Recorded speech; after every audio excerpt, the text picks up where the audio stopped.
Time for... Here we go. Kickoff with Boomer Esiason and Mike Valenti. Presented nationally by Casamigos Tequila. Casamigos, brought to you by those who drink it. And Lowe's. Lowe's knows home improvement. Who's excited? Conference Championship week, and we have a new show name. It is Don Fanucci and Valenti. Kickoff style. Boomer, my phone erupted all the way in Detroit. Yes. Your suit made waves. Thank you. What? Hold on. Time out. Yes. That is not... Wait till you see what I'm going to be wearing for the Super Bowl. That's not the Boomer America knows. Yeah, I know. That's a little different. I get it. Where did that come from? So I have a guy who supplies me with all my clothes. Victor Talbot's out here on Long Island. And he always likes to do a little something, a little funky during the end of the year, during the playoffs. And he came up with this wide stripe, gray pinstripe. And I actually loved it. In person, it's awesome. It actually is on fire. On TV, I can understand why people would... jarring. Yes, exactly. You look like you should have been fiddling with a light bulb during the Festa San Gennaro. I mean, it was something now. And the one thing I will tell you, Mike, I'm not going to please everybody, but I did please a lot of people. What the hell you got for the Super Bowl? I have another pinstripe coming. Oh, dear God. Double-breasted? Of course. Oh, God. Okay. I mean, it's Vegas. Okay, then. It is all Vegas right. after all. And you being the person you are, I think you would understand that. Yeah, if we were at Saratoga together, I would have been like, hell yeah, let's do it. But, I mean, that was jarring. All right. You've been sitting on that for the whole week? What was I going to do, text you? I said it to one of my buddies who texted me. I go, what do you want me to do? Tell the guy now? Usually you do text me during the show, so I don't know why you didn't. I text football-related matters. I don't bust your balls about a suit. That is a football-related matter. I'm on TV talking about football. America cared. So let's do this. We're just going to get through. I want to talk about the 4 games last week with a more primary focus on the teams whose season ended. Okay. Full preview of both title games in segment 2. Then we go news and notes and final word special edition of that. So let's start out Niners-Packers. I think it was the game that surprised all of us. The rain, Debo getting hurt 9 plays in. Let's talk Packers for a minute. They played really, really well. The comment this week is now they're prepared to make Jordan Love one of the highest paid QBs in the league. You on board? Yeah, they're going to have to. They have no choice.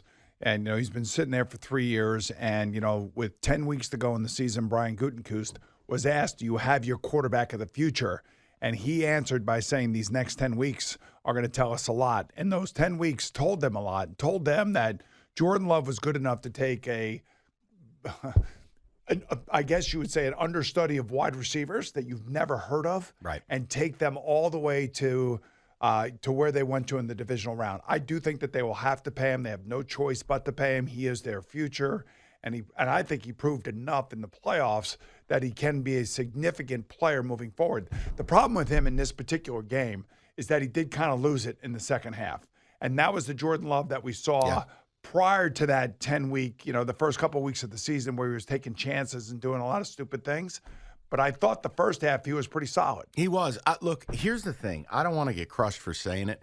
You can see some elements. He reminds you of young Aaron Rodgers. Sure. Now, I am not going to sit here and tell you he's going to go on and have that career. My point is the arm talent, the off-platform throws, and he's making receivers better. We always complained, well, they don't use first-round picks on talent. Well, whoever this Melton character is, yes. Wicks, Jaden Reed, hey, Musgrove's hurt. We're going to use Tyler Kroft. He really made people better. He did. And plus, take a look at Matt LaFleur's system now. Yeah. It was great. They ran the ball exceptionally well with Aaron Jones when he was healthy. There was a lot of play-action passing. So this is the same thing that they're doing in San Francisco, the same thing they're doing in Houston, down in Miami.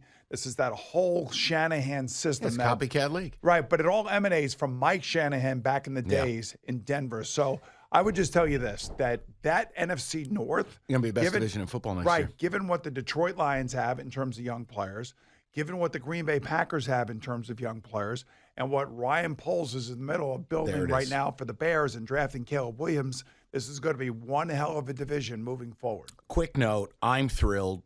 Farewell, Joe Barry. Long overdue. I think they will be better for it. It's addition by subtraction, because here's the story of Joe Barry. It'll be on his gravestone. Just couldn't come up with a big stop. ever. Yeah, but let me ask you a question. Darnell Savage gets hit in the chest with the ball, and like he did in, unlike what he did in Dallas, where he ended up returning it for a touchdown, he drops a would-be interception against Brock Purdy. I mean, that changes the whole game right there. It does. I'm making a point that week in, week out, Joe Barry defenses don't get the stuff. You got to play through stuff like that. I actually thought their defense got better as the year went on, and I understand there was a lot of pressure up in Green Bay, and sometimes we don't know what goes on with these buildings or within these buildings, and you never know how the head coach perceives his coordinators. So I think Matt LaFleur was probably told, look, we got to move on here. There's too much pressure, outside noise around the defensive coordinator. Let's change that up because we feel like we got a really good team coming back next year. You're starting a Super Bowl window. It's time to upgrade at DC. Now let's go to Bucs Lions. First question: was Todd Bowles aware a football game started? I have to start with the timeout mystery because you know my deal. I don't do malpractice. Everyone knows by now Todd Bowles elected not to use a timeout. Now, what if the Lions made guys? You don't play the game on assumption that the opponent's just going to end the game. You play the game, and you use your timeouts, and I don't care if it was getting the ball with 6 seconds to go. You got to try. Lions don't even like their kicker. You explain Todd Bowles to me, please. Well, first of all, explain Dan Campbell to me because they didn't run the clock ball out. early. That's right. exactly right. But that's also Jared Goff. I mean, how do you guys not know what's going on? It was stunning. Was there like a wave, a nod, a wink, and a wave to the other sideline saying, hey, this is the way it's going to go? I don't think that was the case, but both coaches screwed this up, if you ask me. Okay. And the problem is that Todd Bowles is too honest. He said, hey, by that time the game was over. The game's Can't never say over. that. You can't say that. But he's honest, and that's the way he was here when he was the Jet coach. And it drove me crazy a little bit. But Dan Campbell, to his credit, he was honest also. He said, we screwed up our side of the ball and our side of the clock management. So I do appreciate the honesty from both of these guys, but I'm telling you, so Kyle Shanahan is a great coach. John Harbaugh is a great coach. Andy Reid is a great coach. If you're Dan Campbell, you can't make decisions like this at the end of these games and expect to win these games. So that had to be a huge learning experience for him and the Lions. What did you make of the game plan, though? I was really puzzled. Now, the first matchup, they have Levante David. Levante David's a fabulous cover linebacker. They took Sam Laporte out of the game. This game, they were running a ton of zone and a ton of the bailout stuff where the linebackers are just 15 yards down the field. Lions go, great, we'll take 8 yards over the middle. Yeah, it doesn't make any sense to me. I didn't get it. And I'll tell you why. You don't get it because you know the Lions probably better than anybody I know. And the one thing you always talk about with Jared Goff is pressure versus not pressure. Right. And if you're trying to win the game, you got to deliver as much pressure as you can. And the one thing that the Lions have is they have one of the best pass blocking offensive lines if you're just rushing 4. You got to bring extra pressure. And I was surprised that Tampa Bay didn't do more of that and try to make Jared Goff more uncomfortable. You had to vary it and mix it up. And here's the other thing. Make Jared Goff, and I know as a former QB you will appreciate this, make him throw to the numbers. He does not have this cannon he doesn't have a Jordan Love arm. Don't let him throw between the hashes. You want him making the difficult, deep sideline throws that he doesn't necessarily have the equipment to do. And I just didn't understand your season's on the line. And then offensively, and I know Dave Canales just got a head coaching job, and we'll get to it. Guys, throw the football down the field. I didn't understand. Tampa had a real shot in that game, and I think they actually helped the Lions on both sides of the football. Well, it's as the game unfolds, you never know what. When you throw interceptions, first and foremost, that's going to kill you. And Jared Goff in these last few games hasn't thrown any interceptions. Very clean. The last 2 road games of the regular season, he threw 2 interceptions in each of those games, one at Chicago, one at Dallas. They ended up losing both of those games. So that's the key part for the Lions and their offense, and they are about as balanced as anybody left in the NFL. They can run it. They can throw it. You just got to make sure that this quarterback doesn't throw interceptions against this San Francisco defense. And that's a discussion on the other side of the break. We'll get to it. What do you think, Baker? 3 at 120? I think somewhere around there. I don't know, about $40 million a year. I was just using Daniel Jones as the example. I know that. I know. But I think we were talking about this on the NFL today. We all love Baker. We thought it was one of the best stories this year. We want him to stay there. I want him to stay there. I think Todd Bowles likes coaching him. This team is going to go through a transition, by the way. It's not going to be the same team that they were this year. So they're going to take a step back, I think. Devin White's out of there. Right. He's going to want guaranteed money. They got to figure out if they can sign Mike Evans to a shorter deal because he's 31 years old.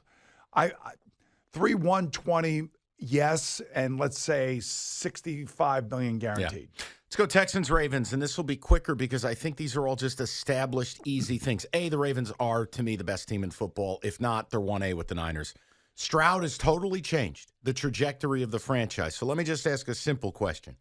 After this game, after this season, it's the Texans, not the Jags, that have the brightest future in the AFC South. Yeah, assuming how Anthony Richardson comes back in Indianapolis. I want to see him play. Yeah, that's fair. But, yeah, C.J. Stroud will be the offensive rookie of the year, no question. You know what? But a young team on the road in Baltimore against a chaotic defense. Mike McDonald runs a chaotic defense, blitzes all over the place. Kyle Hamilton's one of the best safeties in the league.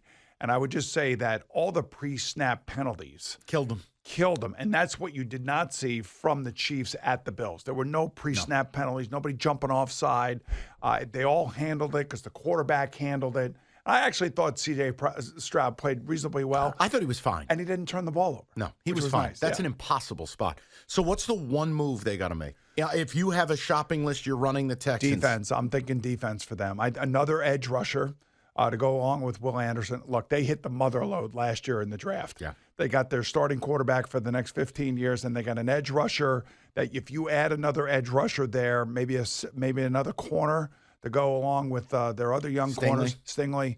I think that you now have a team that's going to be legitimate next year. And by the way, the experience, you cannot underrate what they just went through this year and how they got into the playoffs. But, I think a very, very bright future for Houston. All right, Chiefs-Bills, part of this is spite for me because I get so tired of the Josh Allen stuff. But, at what point? Josh, case in point, if we frame my issue with Josh Allen late in the game, I'm a cowboy. I'm throwing 40 yards down the field. Josh, there's a check down, 7 yards, Diggs, wide open, first down, keep drive going. You do know that was the play that they had Gabe Davis on in the last time they played the Chiefs in the playoffs. Big game, Gabe. And it was the one play that actually where he was influenced with a pass rush that unfortunately didn't allow him to follow through, and the ball came up short. That would have been a touchdown. Hey, listen, the Chiefs offensively. He's upset. He's taking his glasses off, Scones. He's upset. The Chiefs offensively had the ball for 23 minutes. They scored 27 points. They should have had 34 points if McCole Hardman doesn't fumble it out of the end zone. Think about that efficiency. Do you know how many times Patrick Mahomes was hit in last week's game? Scones, do you know? I do not. I didn't think you did. I do not. Eddie, do you know? I was here, so yes, I know. You know because you heard me say it. Yes. He got hit once. Yeah, He got hit once. That offensive line was impenetrable in this game, and they play great. Now, they lose Joe Tooney going forward to the Ravens, which is going to be a problem. But that offensive line not Josh Allen. It's the defense. Their defense couldn't get him off the field. First of all, Steph Diggs has to go. Has to go. Half the targets of Shakur in the last half of the season, and Shakur has equal production. 80 targets to 40, and you got a nobody rookie outperforming you. I don't know what's going on there. He's got to go. Yeah, they'll either draft one in the first round or the second round. There's plenty of wide receivers and I'll in this say draft. this to you again. The Chiefs have broken the Bills as a franchise. I believe that. You might think that's fan speak. Boomer, 3-0 in the regular season, 0-3 when the chips are down. They can't beat them. And McDermott, for a defensive coach, what did you just say? It couldn't get a field. They had so many injuries. Boomer, they have so many injuries. You can't have 23 minutes of possession, and you're right. They gave up 35 points. Hey, listen, Josh Allen ran the ball 12 times for 72 yards and 2 touchdowns. And when he was running the ball, he's lowering his shoulder trying to lead his team to victory. And if they were playing this week against Baltimore, I would say Baltimore would blow them out because of their defensive shortcomings, because of all their injuries. Josh Allen is a stud of a football player. And the other thing, too, forget, Joe Burrow's hurt, so the Bengals aren't even in this mix right now as we're talking. The Bills can't beat the Bengals either. Which is why I continue to come back to Josh Allen. At a certain point, you can't just be a piñata to your contemporaries. But they need their defense. They need their defense to get healthy, get better, and that's where they need a wide receiver and they need a defense. They need defensive support. They need linebackers. Milano's got to come back healthy. They got to get their safeties healthy. And, they'll be right back in the mix next year because he's so good. It's emotional. We covered a lot of football there in the first segment. I could tell that you're very emotional. I love it. I love this time of year. And listen, I'm a bitter Giants fan. I have nothing, all right? I just enjoy other people's failures. Let me ask you this question, you're a Giants fan, real quick before we go to break. Go ahead.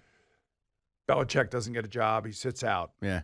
Your Giants fail next year. Do you want Belichick as your head coach? Nah, he's 100 years old. I can't do it. All right. I think Belichick's got to go somewhere more ready-made. All right, I love Bill, but he's going to be 73 next year. What do you want me to do? It's kind of interesting that Coach Cowher said that, Bill Belichick's looking for that winning record. And I get that. As a Falcon coach, I don't know. As a Giant coach, I could say it. Let me tell you about Casamigos, the smoothest tequila on the planet. Enjoy the entire family of Casamigos tequilas, the Reposado, Añejo, Blanco, Cristalino, or the Mezcal. It's Casamigos, brought to you by those who drink it. And Casamigos tequila reminds you, as always, to please celebrate responsibly. It's Kickoff with Boomer and Valenti.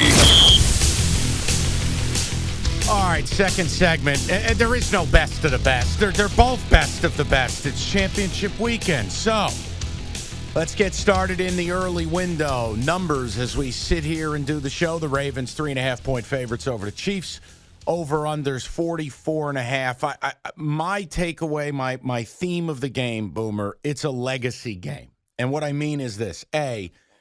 For Lamar, it is just about elevating and graduating. Now, he finally got past the divisional round, was 0-2. First half of the game, not optimal. Second half, it looked like, okay, this is the guy I've been promised. He needs this game. Now, Mahomes is already legendary, first ballot Hall of Famer. They've already got his bust made in Canton. This would just take you to another stratosphere. If he is able to drag this team, this version of the Chiefs, to another Super Bowl, I quit. So, is it crazy to say it's a bit of a legacy game? Yeah, I would say legacy spot. You want to call it that? The Greg Giannotti legacy spot. Yeah, I'm in.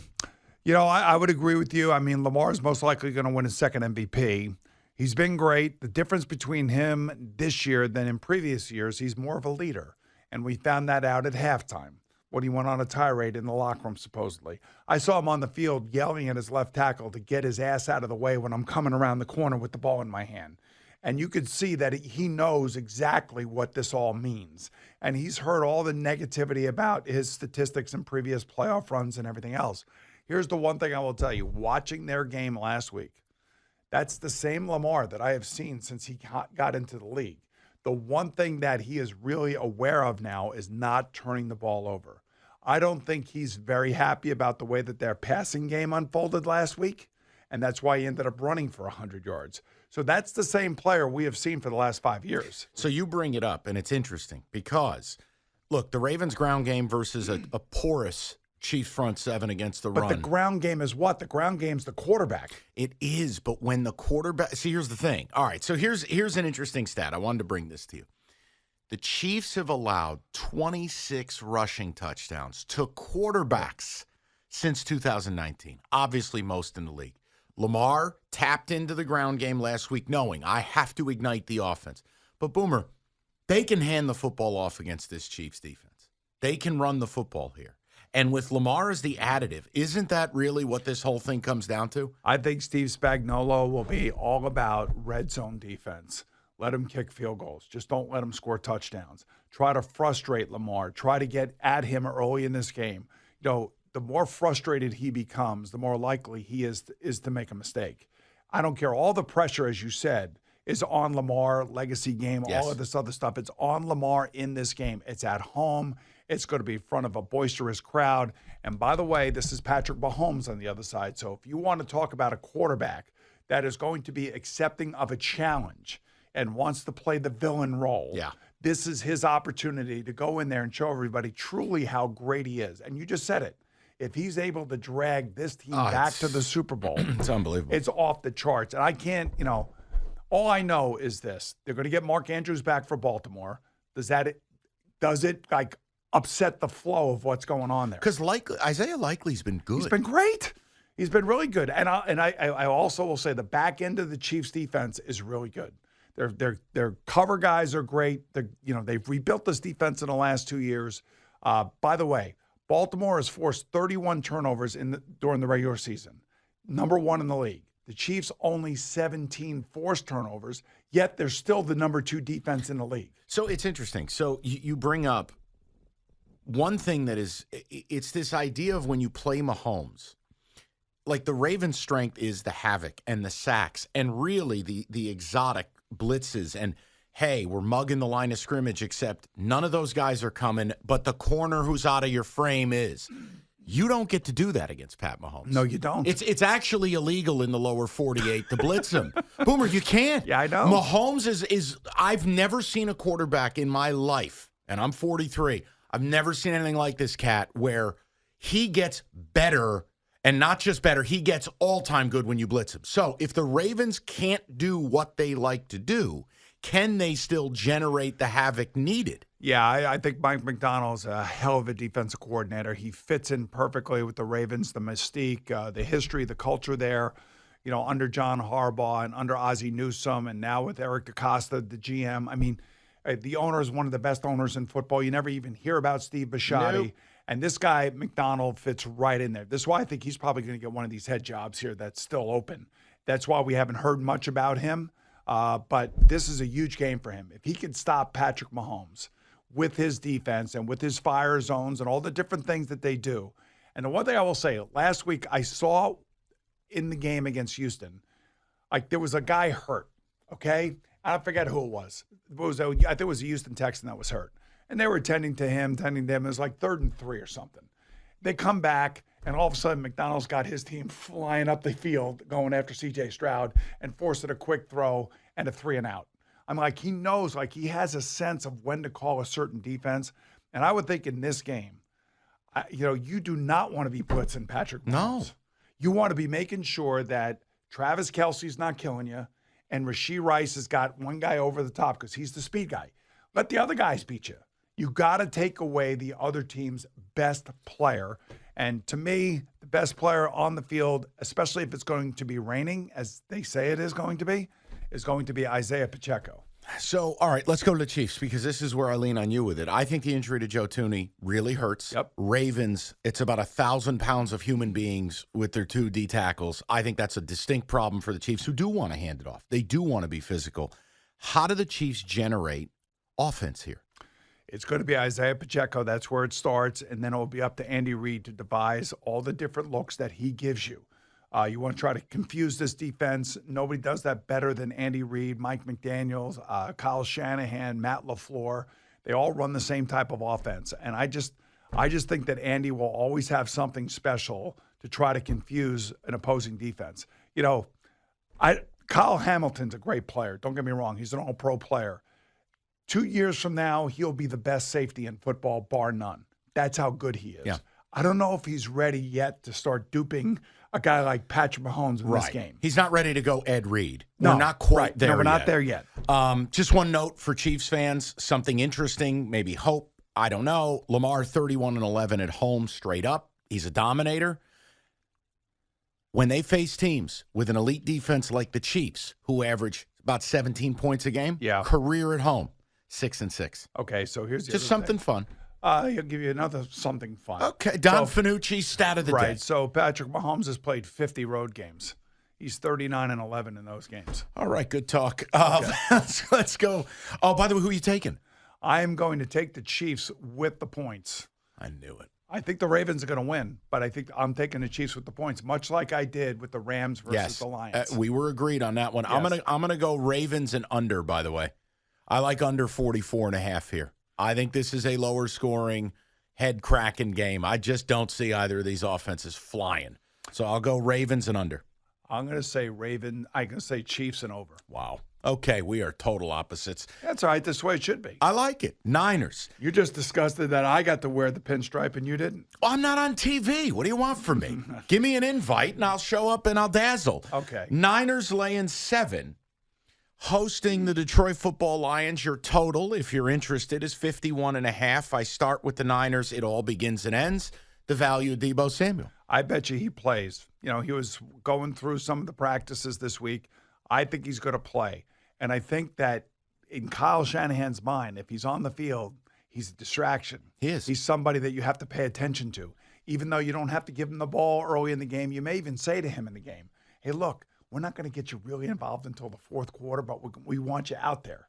Just so they have to see you and they have to react to you. It's what I've explained to my listeners in Detroit all week is, okay, if you're going to do the well, San Francisco look beatable. I go, guys, losing Debo 9 plays in, when you're in stall, everything is centered around, okay, identify where Debo is. Yep. Do we have jet motion, circle motion? Mm-hmm. Is he in the backfield? Where is he? When you take that away, and you heard Shanahan talk about it, he goes, guys, when my offense is on the wristband, I may as well wipe it clean because 9 plays in, I've lost the linchpin to the offense. The only way it gets worse is if you lose your quarterback.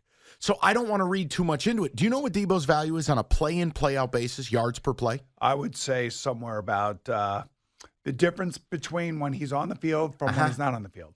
I would say about 4.5 yards. It's 2 yards a play. 2 yards a play. Which is a massive number. So it's like 6.6 or 4.6. Right. But you do believe he plays. Oh, yeah. I think he'll be out there. I wouldn't be surprised if he takes a shot to numb it.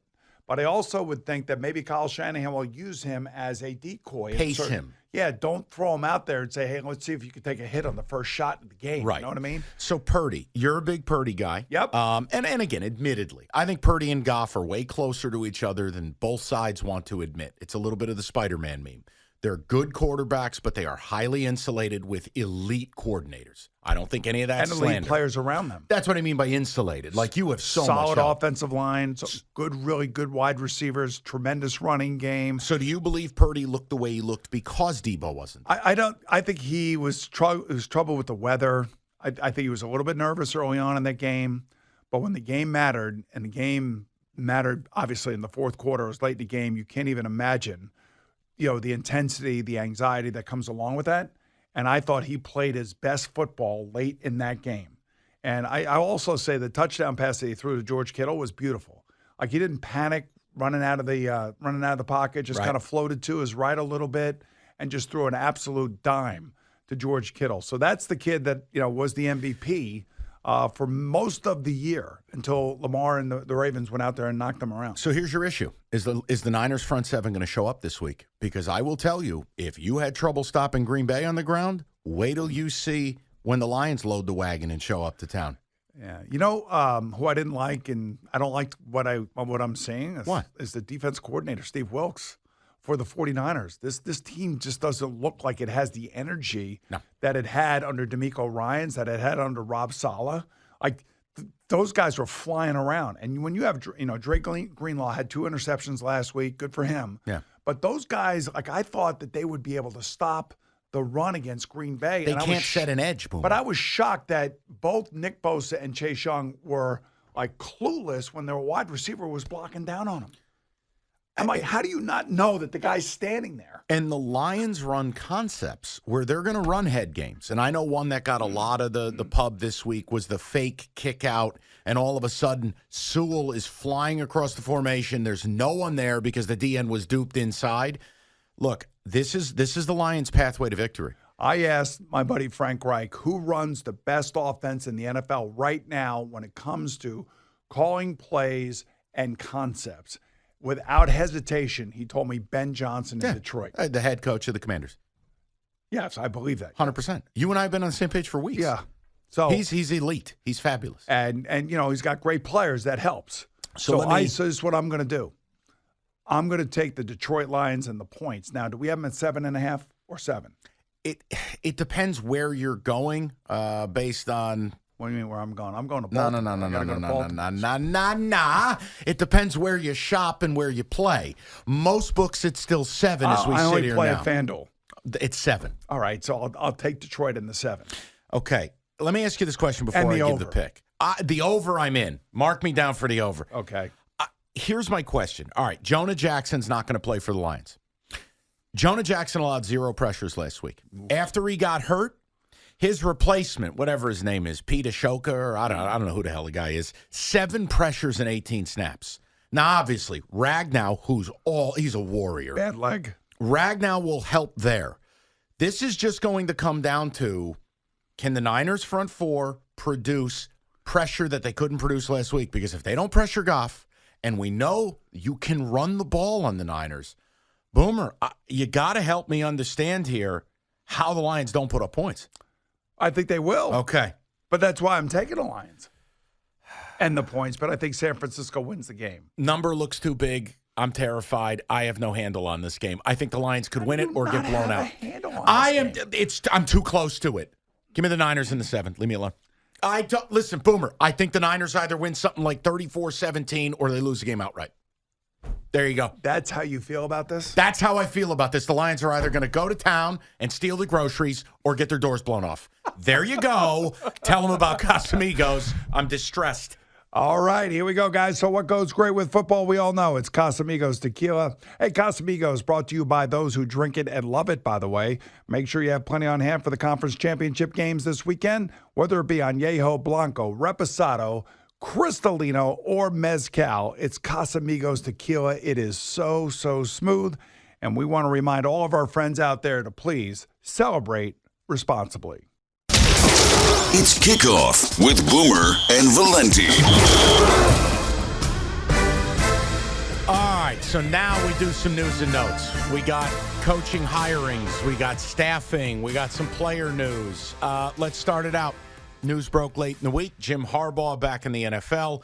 He goes to the Chargers. Sir Boomer, just straight up, is this going to work? Yeah, it's going to work, and this is no shock to any of us. We all know that. We've been talking about this now for 3, 4, 5 He's weeks. He's been dying to get back to the league. Yeah, and I think given what's going on at Michigan and the investigations in the NCAA and him wanting this immunity clause in a contract, which I guess Michigan said that they were willing to give to him. Yeah, because they're shameless and morally bankrupt. Either that or they knew that he was going to the Chargers, so they had to come out and say, we were willing to do this. Immunity clause by Don Finucci. Right, Don Finucci and Hunter Biden. Have you ever heard of anyone in coaching asking for immunity? I've heard it all over the last 5 years. We've all heard it. But I will say that I think it's good. I think it's great for the league. I think it's great for the Chargers. I think it's great for Justin Herbert. Yes. I really do. And Greg Roman, if he's the OC. And I know as we sit here, it hasn't been named. That's the conversation. Just remember, Greg Roman was good with Colin Kaepernick, and he was good with Lamar Jackson. This is a different kind of quarterback than those two guys. But I think, look, if it's Roman on the OC and if he brings Jesse Minter from Michigan, you're getting really good coordinators. Yeah, I think Minter, so. the Ravens background, the whole bit. Here's the interesting part. People don't realize it. While it's a talented roster, it's an older roster. They got some turnover they got to take place. But you know what? Because of his ability to build the team in Michigan and because of his ability to know how to look for young players, I think that helps in the big picture for the Chargers and their new GM. And I think that is working together, collaboration, and a guy that's going to have a chip on his shoulder. And by the way, we will have a Harbaugh versus Harbaugh during the regular season this year. Ah, yes. As the Ravens and Chargers do match up. Raheem Morris to Atlanta. They pass on Belichick. Take me through it. What happened here? So Belichick's a hard guy to hire. He's going to go in there. He's going to have a sit down with the owner, which he did. Then he's going to go in for a second meeting. And he's going to say, look, I need to own the building. I got to have my people in the building. I cannot have leaks coming out of this building. And I think this was pointed directly at CEO Rich McKay. Rich McKay is a guy that is very tuned into the NFL. He's on the competition committee. He knows all the writers out there, knows all the, the connections and everything else that Bill probably hates. So I think it's a very hard hire to hire somebody who comes in and says, this is what I want, this is what I need, and this is how much money you got to spend, and these are the people you got to get rid of. I think Arthur Blank probably said, I'm not getting rid of a lot of these people. I like these people. Yeah. These people have given me a decent team. I know I haven't won a championship, but if I get the right guy in there with the right personality, he'll fit the bill. They know Raheem. Raheem was there. He was there for, 5 years? 15 to 20, I think? Right. He's very comfortable in that division because he was with Tampa Bay. Mm-hmm. So good for Raheem. I think it's a great job for him. And I also think it's a second time around for him now. So he will be a much better head coach this time around than he was the first time. So Belichick, obviously, he's going to sit out this cycle. Do you think a year from now he's a coach? I do. You know why? Because there'll be 5 or 6 job openings next year, too. We might be sitting here looking at 2 in New York. You never know. I quit. I know. When do I get happiness, Boom? I don't know. Had enough. Brian Callahan to the Titans. All I'll tell you, I hope Amy's happy. I hope. I was surprised. Again, I hope go their back. feelings were worth it. You downgraded from Vrabel to this. I thought they were going to go Bobby Slowick from Houston. I don't know why that didn't happen, but I knew that Brian Callahan up in New England with the Bengals. Joe Burrow loved him. Zach Taylor loves him. Obviously, his dad is a longtime head coach, so he has it in his blood. And when you hire somebody like this that is a coordinator or an offensive line coach or whatever you want to call them, they come into a building not nearly as demanding as somebody like Bill Belichick coming in, or Parcells coming in, or Pete Carroll coming in. All those guys want certain things to have happen. When you hire a guy that is a coordinator, he comes in, he's happy he's got the job, and he gets along with everybody. It's just so crazy to think. If you told me 6 weeks ago Mike Vrabel would be out and Brian Callahan is the new coach of the Titans, I go, what am I, on Planet Nebular? How? Mike Vrabel is the culture there. You never know what goes on inside these buildings. Yeah. That's the one thing that, we can try to predict, we can try to preview, we can try to – you just never know how the owner is reacting to, the last conversation or the interactions between the players and the coaches, and are the coaches all – where they're supposed to be, when they're supposed to be there, or are they taking advantage of the job? Right. You never know about that, and maybe that's what was going on in Tennessee. Well, here's what we do know what goes on in Carolina's building. David Tepper's a maniac. Dave Canales is your next-to-be-fired head coach in Carolina. I hope Renson doesn't buy, because David Tepper has shown no ability to control himself. He fires people essentially every 18 months.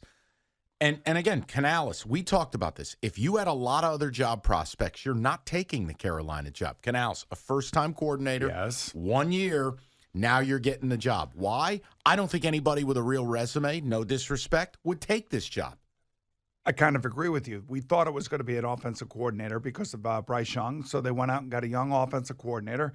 I don't know whether or not he has a relationship with Dan Morgan, who just got named GM. Dan Morgan's been in that building for 12 years. He might have been part of the big problem here. And now he finally has the big job, and maybe things will finally settle down in that building, and maybe there won't be so much shiving going on. Whoa, I thought we were going a different direction there. But I think that he wants a coach that he can control, and a coach that's offensive minded, just to try to get the most out of Bryce Young. But that building's a mess.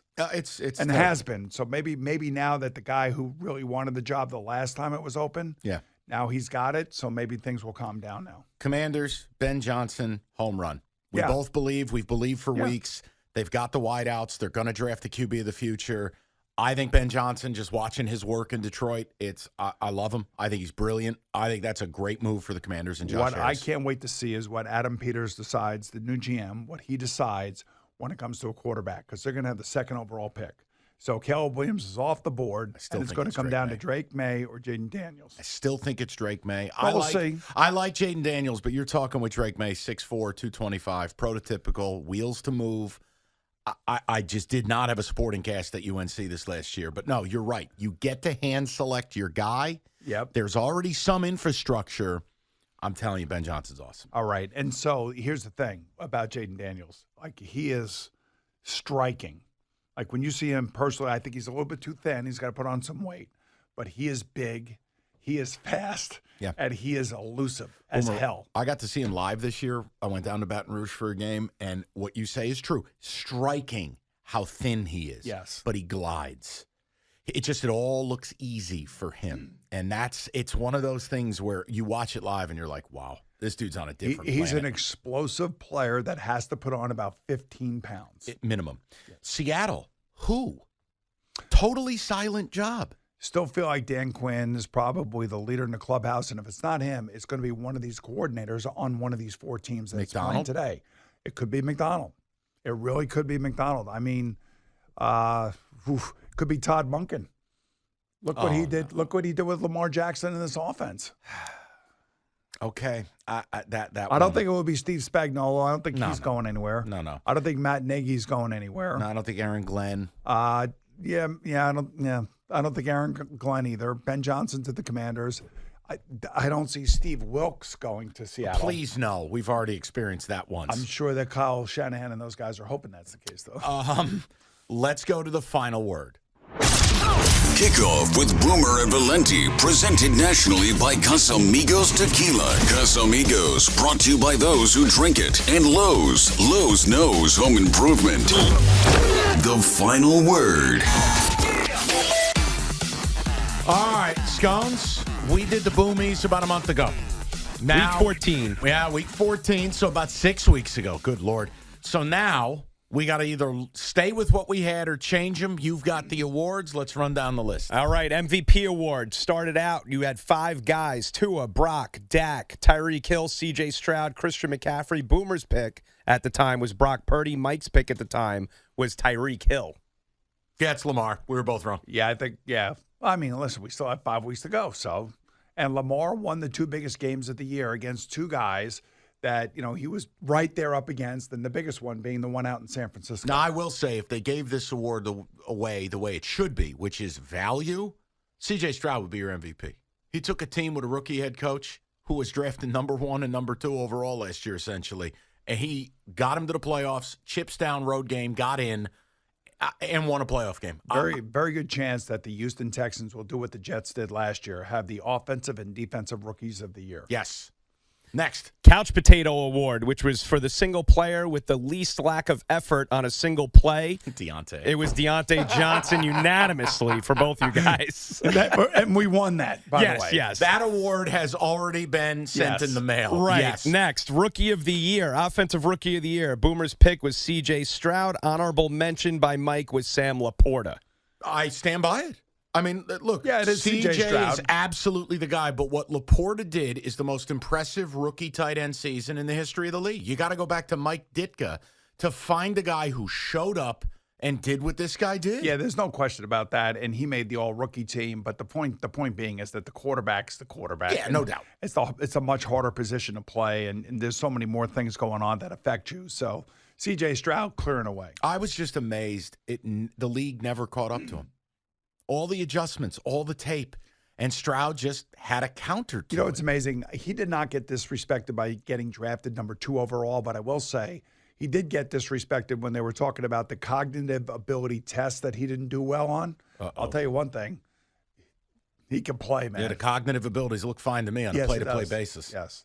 All right, next, Adam Gase Award for the most bizarre press conference. Boomer's pick was Brandon Staley. Honorable mention by Valenti was Mike McDaniel for being in Germany and getting silence when he said, "You thought I'd be bigger." Yeah, so Mike McDaniel's done this all year long. He tries to open up his press conference with a little joke, and it never works. It always bombs. So I kind of got used to that. But Brandon Staley, I mean, come on.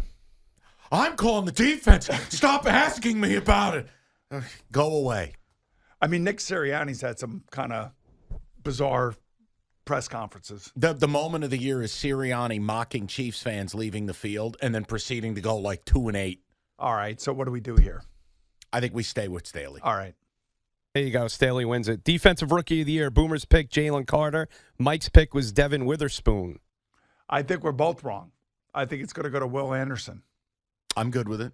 I think Jalen Carter may get it, though. But Carter tapered off hard. He did. That whole defense tapered off hard. Witherspoon was awesome. And Will Anderson got better as the season went on. But I think, much like he said, Scones, with the quarterback being the quarterback, the edge rusher's always going to get the awards, and rightfully so, because it has become the most important position on the field defensively. I think you and I think it's Will Anderson. I bet you Jalen Carter gets the actual award. Fair. All right, next we'll go to Comeback Player of the Year. I threw this one in. We did not do this during the Boomies. Baker Mayfield or Damar Hamlin, just because he almost died on the field. Mayfield. Yeah, well, Mayfield should get it. Or Lamar Jackson, who was hurt, by the way, and came back and had an MVP season. I'm going Mayfield. I'm going to stick with Damar Hamlin, just because of the significance of everything that happened last year and the fact that he was back in the playoffs again this year. And I know he ran a fake punt that didn't work, but he also made a couple tackles on special teams. So I'm still going to stay with Damar Hamlin. All right, we're one game away from the big game, the Super Bowl. We'll be here to cover all of it in complete fashion. So kick back, relax, watch the games. We'll be back with you next week. It's Kickoff with Boomer and Valenti. It's Kickoff with Boomer and Valenti.